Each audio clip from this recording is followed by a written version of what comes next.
I was earning a living by journalism, and it was great fun. I did all sorts of things for the 8 or 9 years I was on the Times.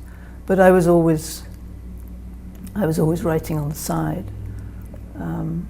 I'd been obsessed with myth, especially Arthurian legend, ever since I was little. And I think I was still reading things like that. I was writing short stories. I tried to write a novel. I wrote the usual first novel about an unhappy love affair that everybody writes. And the newspaper had one little feature called Mainly for Children, started by the art editor. And a lot of us, well, not a lot of us, some of us did things for it in our spare time for free, just because it was fun. And I did a whole bunch of things for that. And as a result, one day the literary editor of the newspaper came into my office, and he dropped a piece of paper on my desk and said, "Look at this, you ought to try this." And it was a notice from a publishing house in London called Ernest Benn Limited, who had published the children's author E. Nesbit ages ago, Victorian, turn of the century.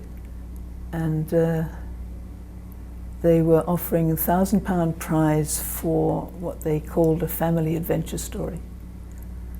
That was more than I earned in a year. So I thought, ooh. And I started to write a family adventure story. I invented 3 children called Simon, Jane, and Barney, and put them in a train going down to the West Country, Cornwall, where we'd been as children on holidays. But once I got them to Cornwall, a character came into my head who I called Great Uncle Merry, who was a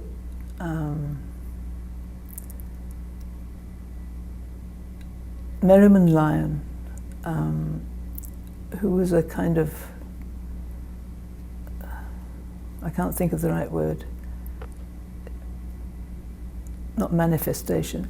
Merry is really a kind of Merlin, and the moment he came into the book, I realized I was writing a fantasy, and it was like coming home.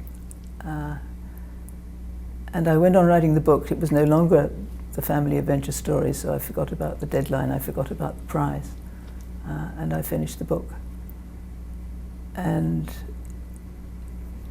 knew that this was what I enjoyed doing more than anything. It was eventually published. I sent it to an agent, not knowing any better, and the agent sent it back and said, more than 20 publishers have turned this down, I'm sorry.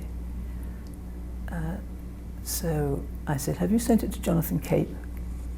Because Cape had published my favorite books when I was a child. Oh, of course, said the agent. So I sent it to Jonathan Cape, and Cape published it. It was called Oversea Under Stone. And that was my first fantasy novel.